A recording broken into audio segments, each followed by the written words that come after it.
কিছু কিছু ভুলের না সত্যি কোনো ক্ষমা হয় না।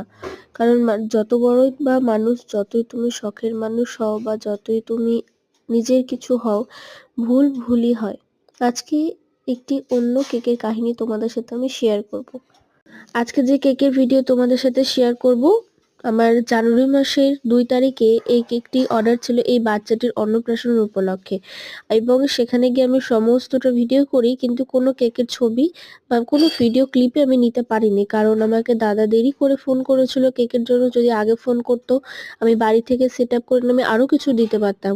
তো যাই হোক, সেটাই তাদের পছন্দ হয়। এবং এইটা কেক ছিল আমাদের পাড়াতেই, কলোনির মাঠে। সেখানে গিয়ে আমি কেকটা ডেকোরেট করি এবং কেকের জন্য আমাকে আলাদা একটা জায়গা দিয়েই দেওয়া হয়েছিল। এবং সেখানে যে স্পেশাল বক্সটা রয়েছে, সেই স্পেশাল বক্সটা কেকের মানে কাজ করার পর আমি আর পাইনি। এটা আমার ভীষণ খারাপ লেগেছিল যে জিনিস এত টাকা দিয়ে কিনেও কিন্তু মানুষ যদি ভালো করে না রাখে, সত্যি খুব খারাপ লাগে। তো যাই হোক, কি আর কিছু করা যাবে না। তো যাই হোক, কেকটা কাটিং শেষ হয় এবং আমি সেখানে ভিডিও করি এবং সেখানকার কাজগুলো ভীষণ সুন্দর ছিল এবং বাচ্চাটাও ভীষণ ভালো কিউট ছিল। টোটাল 5 পাউন্ডের কেকটা আমি সেদিন রেডি করেছিলাম।